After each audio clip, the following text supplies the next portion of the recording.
Classic warfare.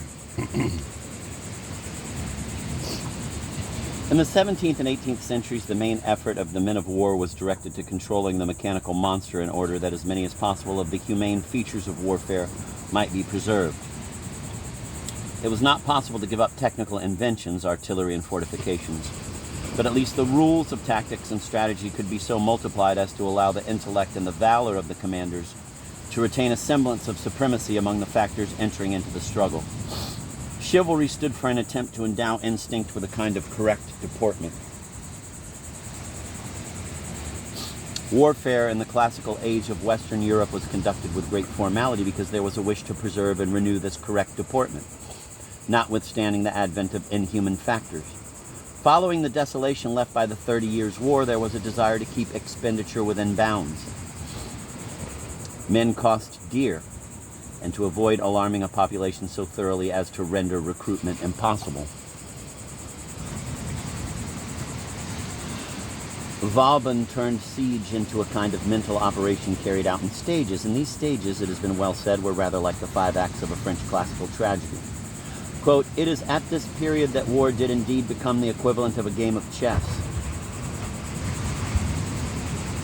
When following a series of complex maneuvers, one of the two adversaries had lost or won several pawns, towns, or fortresses, there came the great battle. Standing on some hilltop from which he could survey the whole field, the entire chessboard, a marshal skillfully caused his splendid regiments to advance or retreat.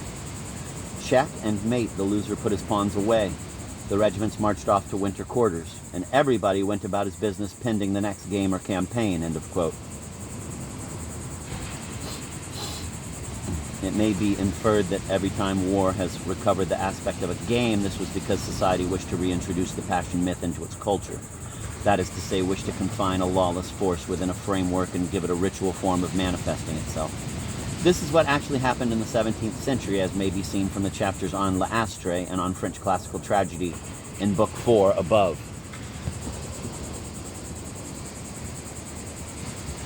Here, matter was being made mental so as to determine the behavior of the fighters, who after all are living and thinking beings. So wrote Foch about war in the 18th century. Ferdinand Foch, Les Principes de la Guerre, Paris, 1929. This is a new edition. The first appeared in 1903 and was translated by Hilaire Belloc under the title The Principles of War, 1918.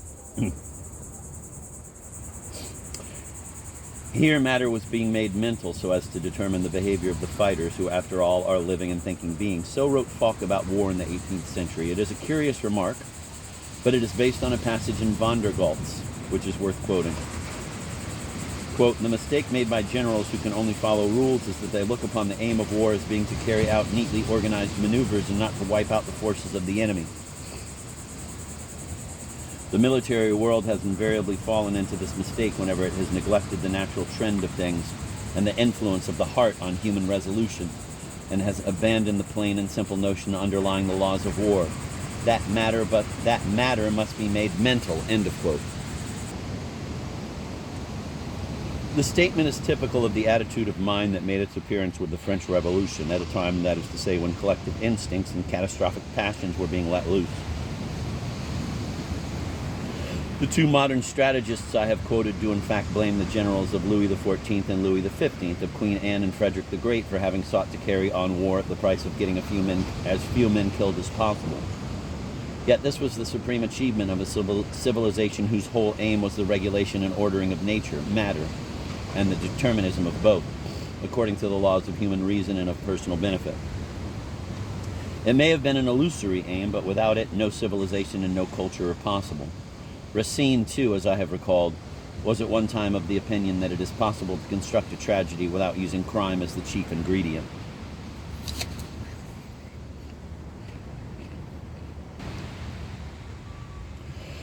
The classical age may be summed up in its refusal to see any nobility in disaster. It recognized not only that war and passion were inevitable evils, but also that they were desired. Nevertheless, it placed the greatness of man in his ability to limit their effect and to make them serve other ends. I may even say in his ability to subordinate them to the civilian art of diplomacy.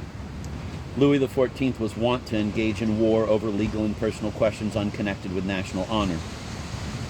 The War of the Spanish Succession was a quarrel between a husband and his father-in-law over the payment of a stipulated dowry. And in this same age, marriage was negotiated upon similar considerations: reciprocal advantages, suitable social rank, landed estates, or financial substance. Passion no longer played any part in it whatsoever. As far as that goes, love itself was about to become a matter of tactics. It was to lose its dramatic halo. 7. Fighting in lace cuffs. Fighting in lace cuffs. The 18th century affords the best illustration of the resemblance between love and war, as a few indications are enough to show. Don Juan succeeded to Tristan.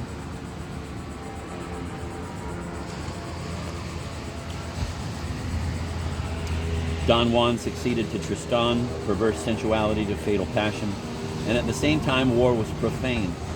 In place of judgments of God and in place of sacred chivalry, ascetic, bloody, and barded with iron, there arose a crafty diplomacy in an army commanded by courtiers in lace cuffs, who, since they were libertines, did not intend to jeopardize the refinements of life.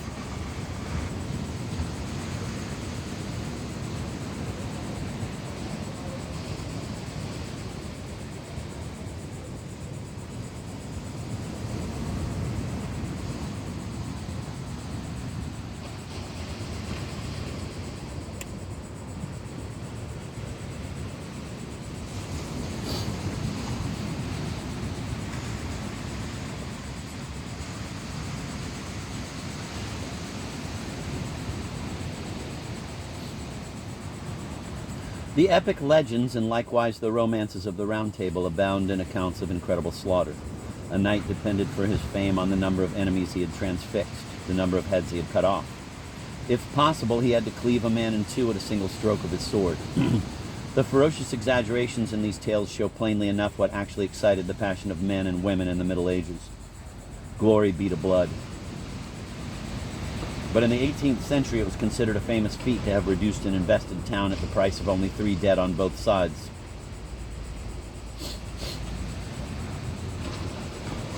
A skilled art was in honor.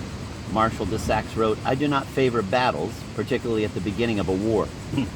I am sure a good general can make war all his life and not be compelled to fight one." End of quote. If, after all, there had to be hand-to-hand fighting, it was not in anything less than a pitched battle or a proper siege. And the tradition of chivalry in its wildest and most lofty aspect recovered a last moment of prestige. Behold the great Conde in his plumed hat prancing up and down among the enemy's troops, like the true hero of L'Astre that he was. And what supreme civility in the face of death at Fontenoy. When the head of the English column was 50 paces from the French lines, the officers on either side saluted, and Lord Hay, a captain of the guards, called out, "Tell your men to fire." But, "No, sir, you shall have the honor," replied the Comte d'Autorac.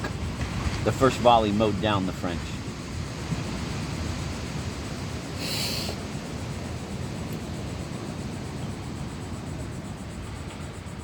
But it was John Law, the Scot, who was Commissioner General of Finance in France during the minority of Louis XV, who achieved the complete profanation of war and its sacred passion. He was in favor of reverting to the methods of the condottieri, although no doubt unaware that these had forestalled him. Quote, "Victory always falls to the side having the last crown.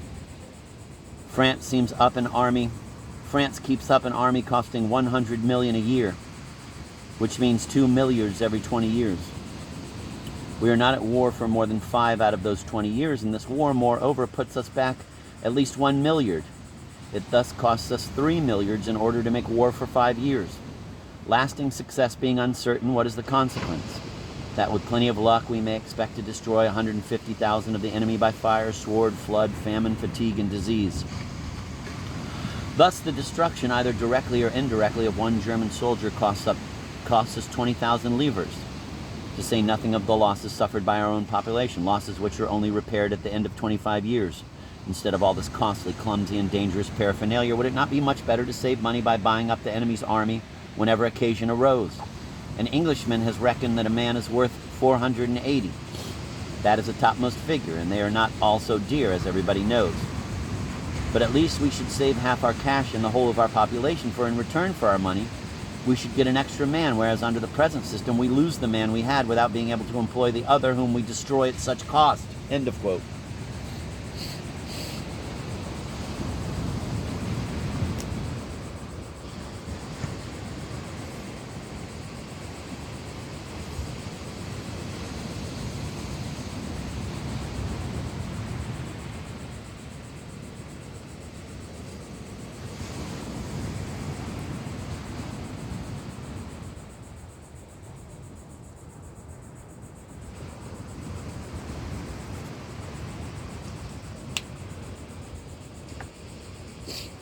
I'm going to reread that. And this is a quote from John Law from his work Ouvres, 1934. Victory always falls to the side having the last crown. France keeps up an army costing 100 millions a year, which means 2 milliards every 20 years. We are not at war for more than 5 out of these 20 years, and this war, moreover, puts us back at least 1 milliard. It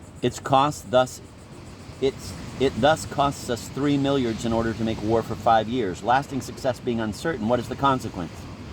That with plenty of luck we may expect to destroy 150,000 of the enemy by fire, sword, flood, famine, fatigue, and disease. Thus the destruction, either directly or indirectly, of one German soldier costs us 20,000 livres, to say nothing of the losses suffered by our own population, losses which are only repaired at the end of 25 years. Instead of all this costly, clumsy, and dangerous paraphernalia, would it not be much better to save money by buying up the enemy's army whenever occasion arose? An Englishman has reckoned that a man is worth 480. That is a topmost figure, and they are not all so dear, as everybody knows, but at least we should have half our cash and the whole of our population, for in return for our money, we should get an extra man. Whereas under the present system, we lose the man we had without being able to employ the other whom we destroy at such cost.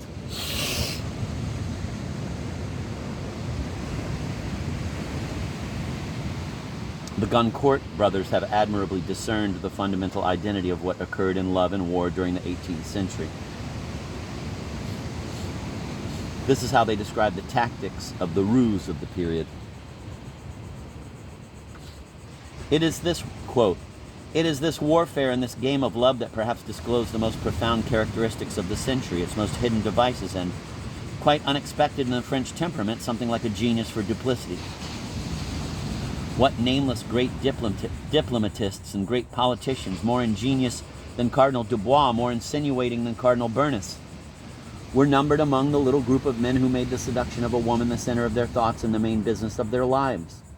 What schemings worthy of a novelist or strategist did they not engage in? Not one of them ever undertook a woman without having first made what is called a plan, without having given the night to walking up and down and studying the stronghold. And the attack once launched, they remain to the end of... And the attack once launched, they remain to the... And the attack once launched, they remain to the end the same astounding actors, very like the books of the period in which no single emotion is not given as either feigned or dissimulated. Neglect nothing was the motto of one of them. End of quote. And that was from E. and J. de Goncourt, Les Femmes à 18 siècles, 1864. The motto would have been appropriate to a general, but it was one, unfortunately, which leaders like Soubise never forgot except on the battlefield.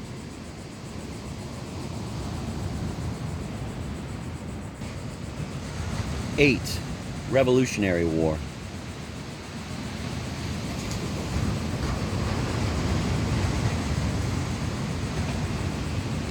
Between Rousseau and German Romanticism, that is to say, between the first reawakening of the myth and the fullness of its tempestuous maturity, there occurred the French Revolution and the campaigns of Bonaparte. Into war there returned catastrophic passion. From a strictly military standpoint, what novelty was contributed by the Revolution? Quote, an outburst of passion never before equaled, end of quote, is the answer given by Foch. According to him, the heresy of the old school had been to seek to make war into an exact science, when it is really a terrible and passionate drama. Everybody knows, of course, that an explosion of sentimentality preceded and accompanied the revolution, an event passionate far more than, in the strict sense of the word, political. Would the murder of the king, a deed which in a primitive society would have had a sacred ritualistic significance, the violence that had long been pinned down by the classical formality of warfare became once again something at once horrifying and alluring. It was the cult and blood-spilling mystery that gave rise to a new form of community, the nation. And a nation requires that passion shall be translated to the level of the people as a whole. Actually, it is easier to feel that this happened then than to give an account of it. Every passion, it may be objected, presupposes the existence of two beings, and it is therefore difficult to see if passion has taken over by a nation, if passion was taken over by a nation, to whom the nation then addressed itself. Let us remember, however, that the passion of love is at bottom narcissism, the lover's self-magnification, far more than it is a relation with the beloved. Tristan wanted the branding of love more than he wanted the possession of Isolde, for he believed that the intense and devouring flame of passion would make him divine and, as Wagner grasped, the equal of the world. Eyes with joy are blinded, I myself am the world.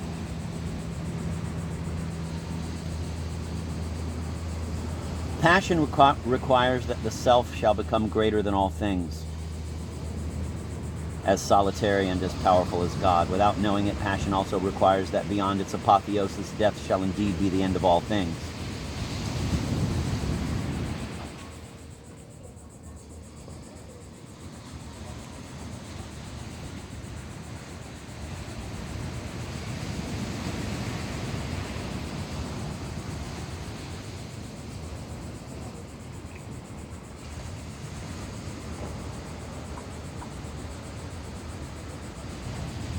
And nationalist ardor, too, is a self-elevation, a narcissistic love on the part of the collective self. No doubt its relation with others is seldom averred to be love. Nearly always hate is what first appears and what is proclaimed.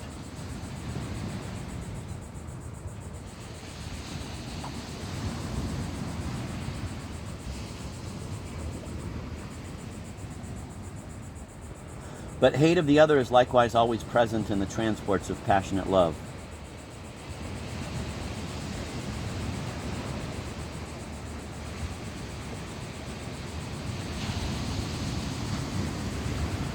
There has thus occurred no more than a shift of emphasis. And what does national passion require?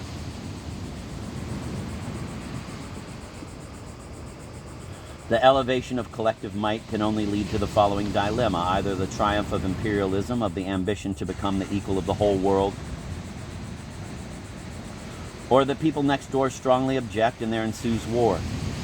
Now it is to be noticed that a nation undergoing the early surges of its passion seldom recoils from war, even if that war must be hopeless. A nation thus unconsciously expresses a readiness to court the risk of death, and even to meet death rather than surrender its passion.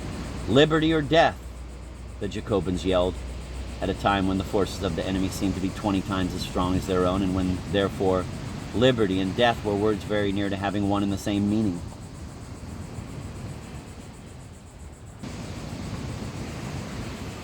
Thus, nation and war are connected as love and death are connected. And from this point onwards, nationalism has been the predominant factor in war.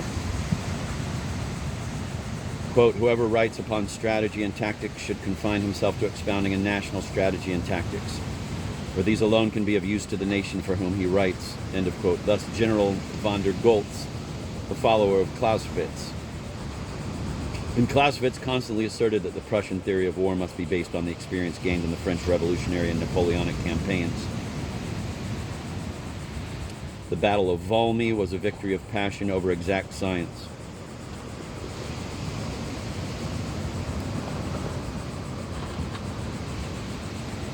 It was to the cry of long live the nation that the sans-culottes repulsed an Allied army still bent on conducting operations on classic lines. It will be recalled that Goethe, after witnessing the battle, said, quote, on this field and on this day a new era begins in the history of the world, end of quote. To this famous pronouncement, Foch adds, quote, truly enough, a new era had begun, the era of national wars that are fought under no restraints whatever, because a nation throws all its resources into the struggle, because the aim of these wars is not to safeguard some dynastic claim, but to defeat or propagate philosophical ideas and intangible advantages, because these wars are staked upon feelings and passions, elemental forces never enlisted before, end of quote. There is a certain parallel between the love affairs of Bonaparte and then Napoleon on the one hand, and on the other his campaigns in Italy and Austria.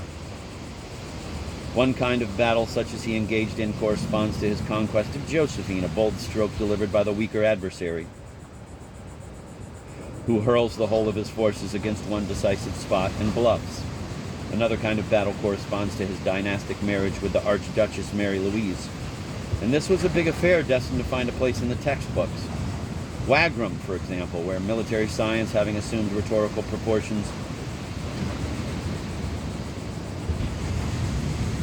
was combined with an overwhelming and violent element of surprise. Possibly the defeat at Waterloo was due to an excessive parade of military science. Possibly to the fact that by then National Revolutionary dash was exhausted. Certainly, at any rate, Napoleon was the first to take the passion factor into account each time he gave battle.